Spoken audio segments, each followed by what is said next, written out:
Hello, my name is Jackie See. I'm a registered dietitian at Mayo Clinic.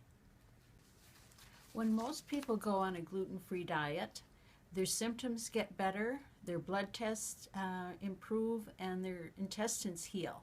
However, some people's symptoms do not improve. And although there are other reasons, the main reason is that they're getting some gluten that they're not aware of. There are many places that non-intentional or hidden gluten can arise. It can occur in the home, in restaurants, in other people's homes, in fields or factories, or from unclear labeling. There are lots of places gluten can hide in your own kitchen, especially if some of the family members are eating a regular diet. For example, toasters that have been used for regular bread, cutting boards or rolling pins that are hard to clean, countertops that haven't been wiped off properly, or anywhere crumbs can accumulate. For example, silverware trays, knife blocks, cupboards, drawers. And then another often overlooked source is jars of peanut butter or jelly, mayonnaise, butter dishes, anywhere people can double dip and drag crumbs into the product. So how can you reduce your risk of exposure to gluten at home? Well, this is a personal choice. Some families choose to have a gluten-free kitchen or a gluten-free household. The only drawback with this is that some of the gluten-free products are quite expensive. Other families have a separate area just for gluten-free items, separate toasters, separate condiment jars, separate cupboards and drawers. It's really a personal choice. Restaurants can be another source of cross-contamination. For example, deep fryers, which have been used to fry fried foods.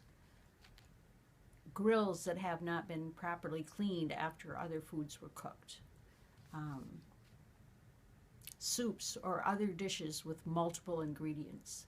Salad bars where food might be spilled, or serving spoons passed around to other dishes.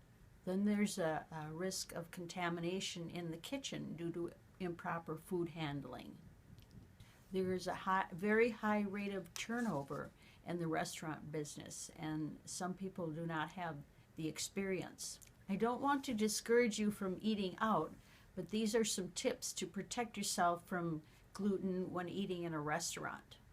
Try to go to a celiac-friendly restaurant, either a restaurant that has a gluten-free menu or one that is willing to accommodate special requests. Try to dine at non-peak times so the restaurant personnel can give you their total attention without distractions. Observe food handling procedures. Are the tables cleaned in between customers? Are the employees wearing gloves? Does the server seem to understand your requests? If not, ask to speak to the chef or manager. They receive training about allergies in their schooling, and they're better able to accommodate your needs. Avoid high-risk foods such as mixed dishes, seasoned foods, exotic foods. Of course, you want something special when you eat out, but not at the expense of your health. And finally, look over your meal after it's served to you. Ask questions about how it was prepared. Eating at someone's home can also be a challenge, but I hope you don't turn down the invitation just because of your celiac disease. It's not good to isolate yourself. To prepare for eating at someone else's home, you could call the host or hostess and find out what they're having to eat. Offer to bring a dish to pass. Of course, it would be gluten-free, so there would be at least one thing for you to eat. Bring along some of your own breads or go-withs. Eat something before you go so that you're not ravenous when you get there and be tempted to eat what's being served. Don't take a chance. Even though they might tell you it's made of gluten-free ingredients, you're not sure how it was handled when it was prepared. If your child is invited to a party, call the hosting child's parent and find out what they're having and try to replicate the pizza or the cupcake with a gluten-free product. Contamination in the field or factory is another source of hidden gluten. This can occur in fields where gluten-free grains are grown in fields adjacent to wheat.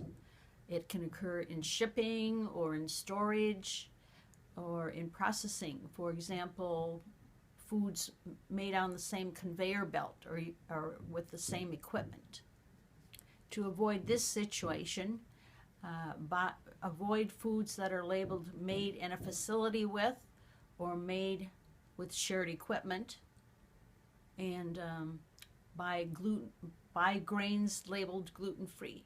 The Food Allergy Labeling and Consumer Protection Act law requires that wheat be labeled clearly on all labels containing wheat. However, they are not required to list malt or barley. Medications and vitamins can also be a source of gluten.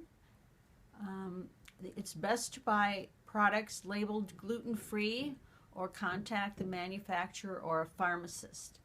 The labeling laws for food do not apply to medications and vitamins, so there's really no way that you can tell if it contains gluten without contacting the manufacturer. I hope you will use this information to arm yourself against the effects of unintentional gluten.